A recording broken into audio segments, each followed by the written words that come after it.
Hello and welcome to the third episode of Thrive, where wellbeing converges, your source for expert advice on mental health and wellbeing. You may or may not have heard about the topic that we're covering today, but it impacts us all in some way, and that is psychosocial safety. Today we'll explore what psychosocial safety is and how it impacts organisations, managers and the workforce as a whole. My name is Curtis and today we're joined by Brett Webb. Hi Brett, thank you for joining us today. No worries. Brilliant. He's our National Psychosocial Safety Manager at Converge. And tell our listeners a little bit about yourself. So yes, my name is Brett Webb. I've been with Converge for 5 years. Prior to that, I mainly worked in health and safety side of the business. I probably spent half my career in health and safety. Then I transitioned to psychosocial safety, culture and leadership development. I did a master's in applied psychology, and that's when I tried to make that transition. But I've worked in the UK, US, and then I spent the last 15 years in Canada, and then finally came back to Australia and brought my family with me over to Australia, and that's where I've been with Converge since I've been back. Brilliant. So I suppose the topic obviously of safety, and obviously you've been in the safety game for a long time. What exactly is psychosocial safety? Yeah, so that background kind of helped me transition into this legislation that really is driving a lot of this this conversation. You know, the awareness, hopefully moving a needle in relation to mental health. Unfortunately, it's a legislative change, which is driving behaviour to some extent, but in some circumstances, and this is how it came about in the first place, is that essentially, we're not, psychosocial risk or psychological safety has always been in the Health and Safety Acts. We're just not seeing the stats to bring it down, and actually we're trending in the wrong direction. We're actually seeing greater psychological claims. We're seeing greater impact on employees. So, the Boland report and a commission were put together to basically said, look, we need to create legislation specifically in this space, and that's what's driving a lot of the need to be able to conduct a risk assessment, essentially. And back to the point, of psychosocial is essentially the factors and dynamics that affect our emotional, physical, and social welfare in the workplace. As opposed to psychological safety, which is our confidence in our ability to speak up and talk to people without negative consequences or ramifications. So there is a distinct difference, but the legislation, essentially what we're looking at now is the conducting of a risk assessment. And that's what set, I suppose, this societal shift in using this word and also doing this type of work. Yeah. So I suppose the difference, like obviously with just normal general health and safety, like your slips, trips, falls, that kind of thing, how to lift up a box, bend your knees, that kind of thing.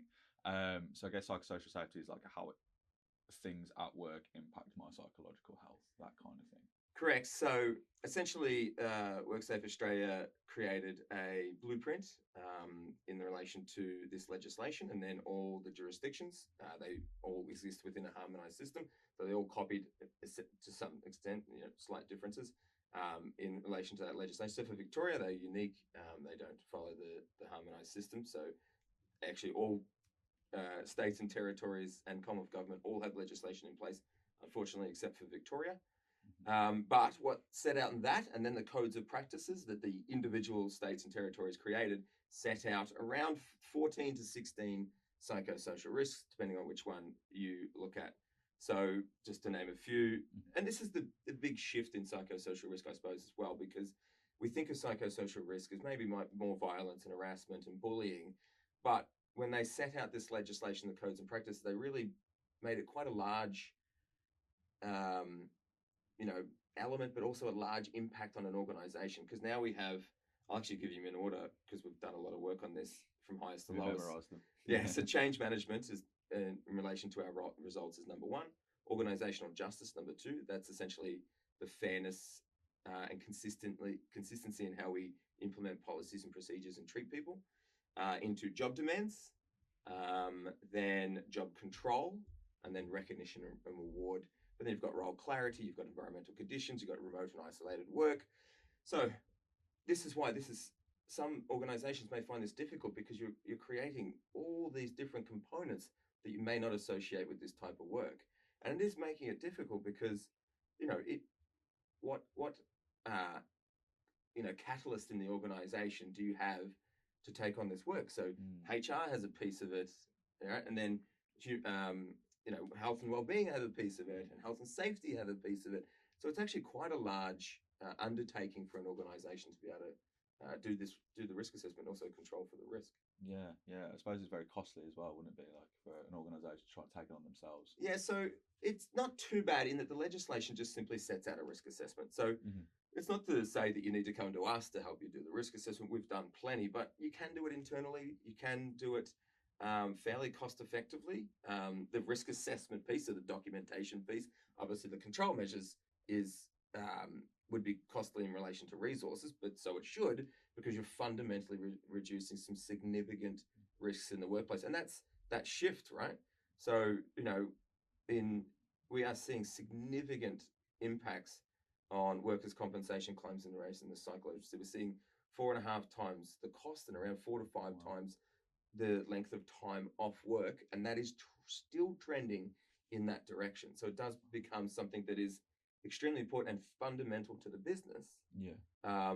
But yeah, that cost I think would be in the and actually, it's funny you say that, because I just started including in my presentations I do for the public. Are we measuring the right thing? Like Yeah. when it comes to engagement versus, let's say, well-being. Gallup's been measuring engagement for the last 30 or 40 years, but there's just came out recently that 30% of the workforce is disengaged in 2001, and the data just recently in 2024 says 30% of the workplace is still disengaged at work. So therefore, in the 30 years or 23 years that they've been measuring this, and all the money that's been spent in work, we have not seen a change in engagement. But then the stats are starting to say, well, is that indeed where we should be measuring? Maybe we should be measuring the health and well-being of our people, the psychosocial impact on, and there was an Oxford study that came out recently as well that said, and their study essentially said, yeah, we've seen that the well-being of the employees is a greater predictor of that than engagement in business outcomes. Got you. Wow. Yeah. So I suppose then, how does that impact the everyday worker then? Like, why should they also care about psychosocial safety? Yeah, and you think about this. So you take, the simple as job demands, Mm-hmm. right? So everyone would, be impacted in some way by job demands. It doesn't matter the industry, it doesn't matter your level within the workplace. You are going to be impacted in some way. But the thing with psychosocial risk and what I've found is our perceptions towards the risk is quite skewed. So when I approach a client, they'll go, oh, violence is number one, Mm-hmm. or traumatic events is number one, and we conduct a risk assessment. So we're looking at both severity and likelihood. Yes, while violence and harassment is high severity, it has quite a low likelihood.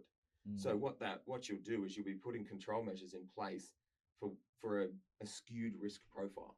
Got you. But then what that means is we're less likely to be putting control measures in the ones that are impacting majority of workers and to a higher extent. So would that be more like burnout, those sorts of things? Well, burnout would be the outcome of Yeah. not doing it right. Okay. Right? But we're missing change management, we're missing organization, we're missing job demands. So if we took the question in relation to a worker, if we're not thinking about job demands, i.e., identifying it to what department, in what areas, to what demographics, and then going, okay, these are the actions we're going to take to be able to control or reduce this risk as far as practicable.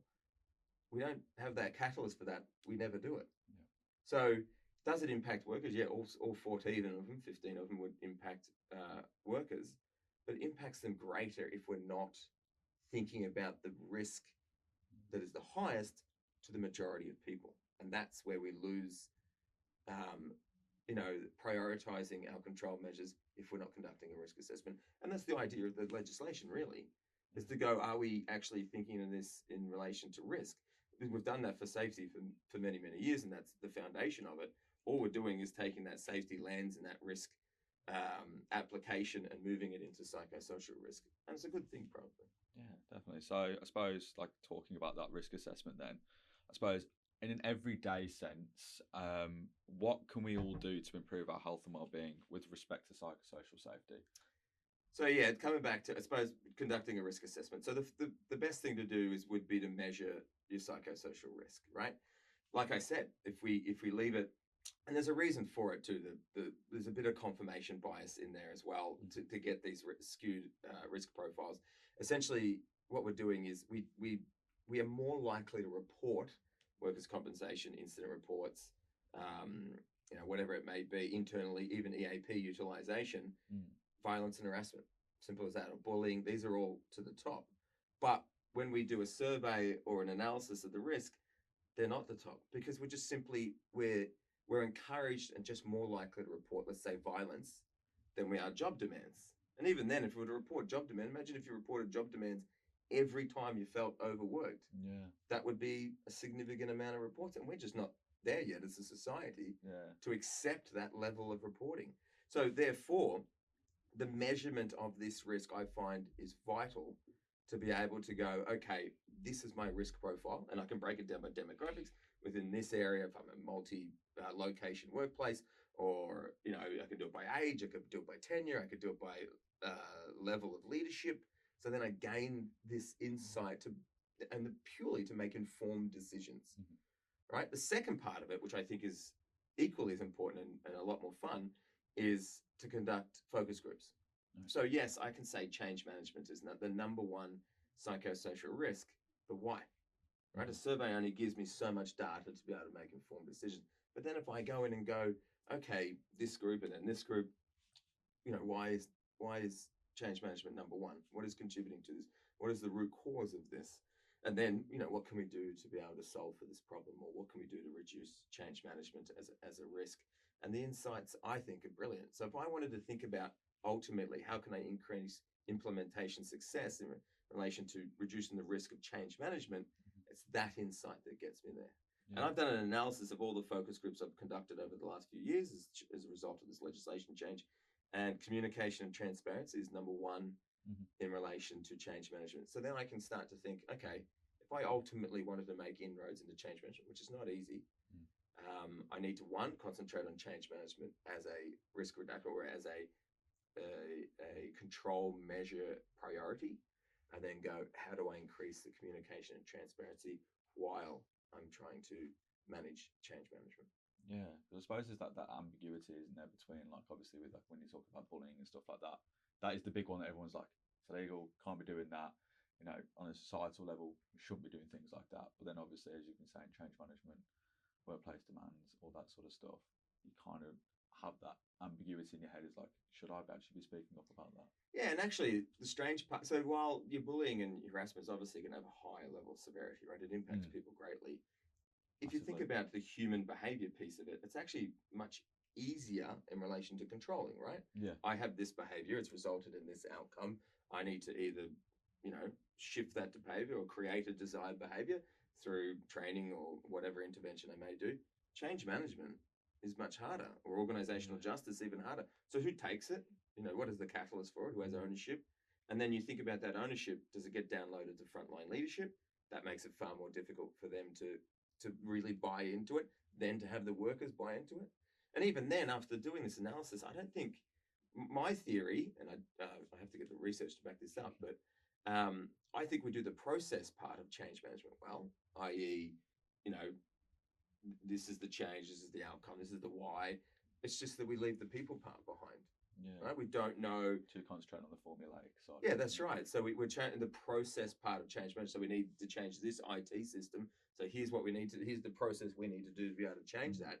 We just don't know whether, Sally's fallen off, and where is she? In denial? Is she in shock? Is she in frustration? Is she acceptance? So, if we think about that change curve, we're leaving, we've got to identify where these people are in the change and utilize the people that are embracing it to help the people that are falling behind. But if we don't identify that in the first place, we'll never help them along, the journey of change, just for one of those risks, right? So then you've got job demands, which we hardly even think about at all. And then I do interventions purely on job demands. And a lot of people think, oh, just throw more FT at it. And obviously that's not the luxury we have.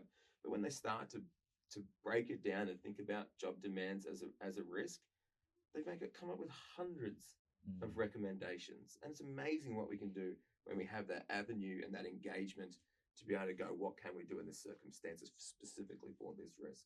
Yeah. So do you think it's more of a cultural change then, like an organisational cultural change to It's be able to? ultimately a cultural change. Mm.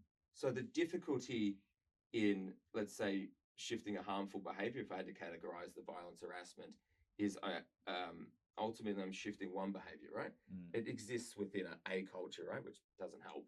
But if I have to shift change management, I have to shift everyone's mindset, right? This is why we create values as an organization. The whole idea of creating corporate values is we're all moving in a distinct direction, right? We're all moving in a I want compassion to be one of my values. So we're all moving in a compassionate way, or I want excellence, which is a terrible value, by the way. So we're all moving in a way of excellence. But anyway, so that's the idea. But that's why it's so difficult because we're Yeah. collectively trying to move a body of people in a distinct direction. So if I took that and I applied that to change management, that's a difficult piece. Yeah. You can have a CEO go, we need to do this change, and have a senior leadership that all buys in. There's a point where you lose that momentum potentially, right? Yeah. That Drops frontline leader off. could go, I don't really care about this, and I think it's a terrible decision. How does that then get communicated down? So Mm. it's hard when you're shifting that entire organization. It affects everyone, hence the risk, right? Because the Yeah. likelihood it's affecting everyone. And how much change do we get? So you think about the severity. We've got so much change happening to us, obviously with the post-COVID world and flexibility and everything that's going on right now, that you've got both severity and likelihood.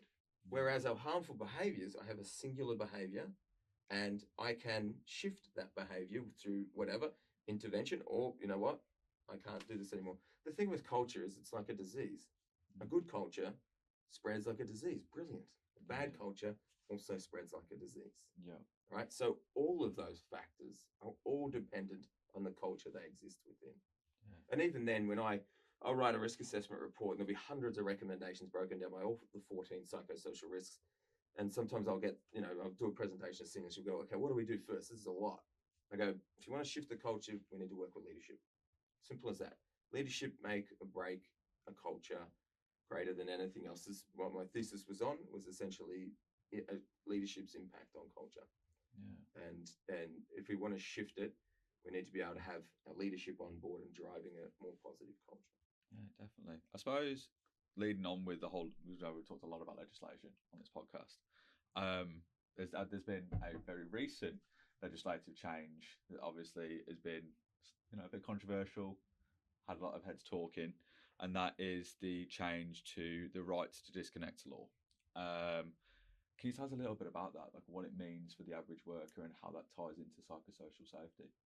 Yeah, so first of all, it's an untested legislation, so its interpretation will be, a product of Fair Work Commission and other precedents that will be created around the legislation. But essentially, it says that outside of work hours, you can then be contacted by any means that is deemed reasonable, and that reasonableness is obviously where the test The and ambiguity. the ambiguity will be reduced as we start to see decisions around what the unreasonableness of. Because so the employer can still contact people outside of work, but it's whether the right is for the individual to not reply or to not, or what's considered reasonable. Yeah, and that's right, and that's the difficulty of it. In relation to psychosocial risk, it probably has its positives. It probably has its positive and negatives if we want to think about it a little controversially, which we should, or critically. And that is, yeah, so from a job demands perspective, and those that are getting abused by outside, or they feel obligated because that's the culture that's created, which is 100% how you're going to reply, because it's going to be based on your perception towards the culture, which is your reality. Yeah. Okay, so if you feel like the need or the you have to reply to these messages, you will, and it will affect your personal life, and it'll affect how you make that division between work and life, right? So I think that's good, but there's also the negatives of it as well, which is going to be, what culture do you create when, that's an acceptable piece too. And yes, there's a law out there to say no, but I have to say no now, and I have to communicate that. What does that do to my, my position within the organization, right? Is that going to be taken well? Is that going to be taken poorly? Ultimately, if I exist within a psychologically unsafe environment, that legislation is may help, but it may, you know, not make things worse, but may not help towards the outcome. The other part is it's poorly timed. Pre-COVID, it would have been a far more effective legislation. As we experience flexibility, in our life, I think it's not as, I still have its impact for those that need it, but it may not have had the impact that it could have had, in a fundamental change to the way we work. Yeah. Right. So I mean, personally, I accept phone calls outside of work hours because I work from home for, partly or hybrid, and I take time during the day. So if I want to go to the gym, I'll go to the gym, Yeah. not as much as I should. If I wanted to do the laundry, I could. Or if I wanted to, drop the kids off at school, I can. So I take that balance and go, I don't mind a call after work or sending an email, outside of our traditional hours. So I think it'll have its positives. It may have its negatives, and unfortunately, poorly timed. Yeah, I suppose that because when I was sort of reading up about it, it was very much around the whole that workers are doing so much overtime that's equating to billions of lost dollars Yep. in everyone's pay packets, essentially. So that in itself has to be a psychosocial risk, surely. Yeah, and the unfortunate part is that, they can be as long as they're fairly compensated for it, which doesn't impact on psychosocial risk, right? It's fundamentally how you manage, but it's the culture of the organization that drives it in the first place. Yeah. Right. So if I fundamentally wanted to fix this, yeah, I, I should want to not have to contact them. Yeah. Right. I should not want to go, I can do this within work hours. And we should create a culture that reinforces that. Does legislation forcing people to do this create a more positive or more negative culture? Only time will tell. People could argue that the psychosocial legislation is creating a more negative culture because they're forced to look after these people as opposed to the desire or want or business ethic or financial benefit of looking after the psychosocial risk, right? Well, let's just say prior to this legislation, I created a form of this for clients and got zero uptake.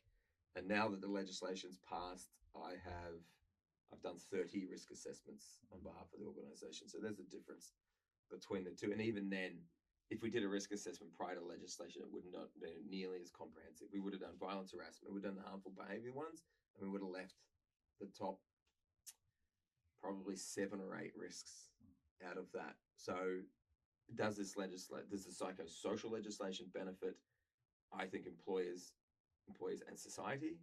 100%, absolutely.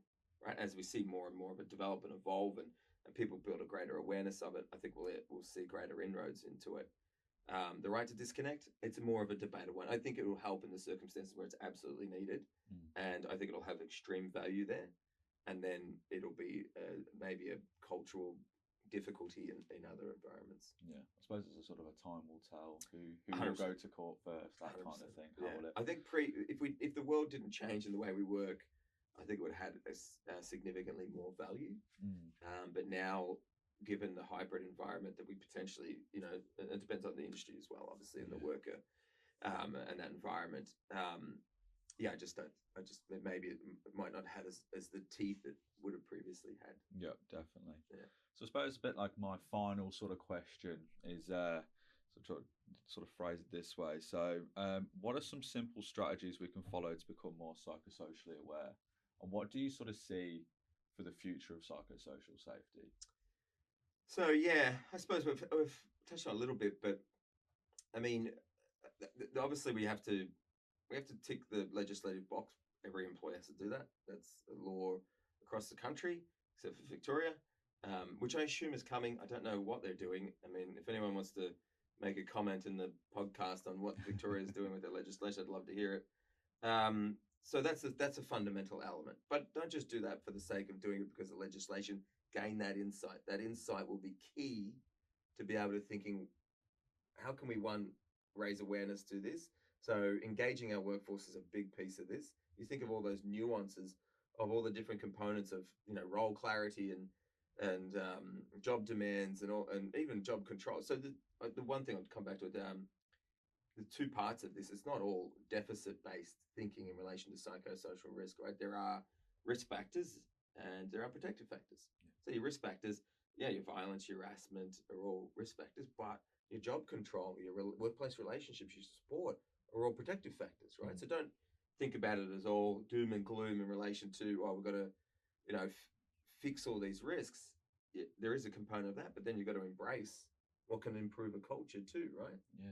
So once we gain that insight, then we can start to think, okay, what do we have in place now across these all 14, and then go, what can we put in place to reduce that further? Yeah. And then it's not just that. I mean, obviously that's kind of the risk assessment ticked. There is a review part, obviously, but it's just the effectiveness of those control measures. Yeah. I mean, organizational justice being number two, I think is a great example of control effectiveness or lack of control effectiveness. We all have policies and procedures, we all communicate them, but the fact that people feel that they've been implemented unfairly or inconsistently kind of shows that we tend to throw solutions at a problem without going fundamentally, how is this going to have a more positive outcome or even reduce a risk that we're trying to create? And that, I think, there's the piece we leave off the most. And the whole measurement piece and the assessment to prioritize the risk is all to be able to control for that risk. Yeah. That's all just a means to be able to make a more informed decision and hopefully get a better outcome. But we have to put effort into the control measure. Otherwise, we're stuck doing the same thing over and over again. Yeah, and I suppose it's also that organisational thing as well, because, like you were saying before, this is sort of how I would interpret it: is that someone somewhere's now got that added workload, that added pressure. There might be some resentment around the legislation.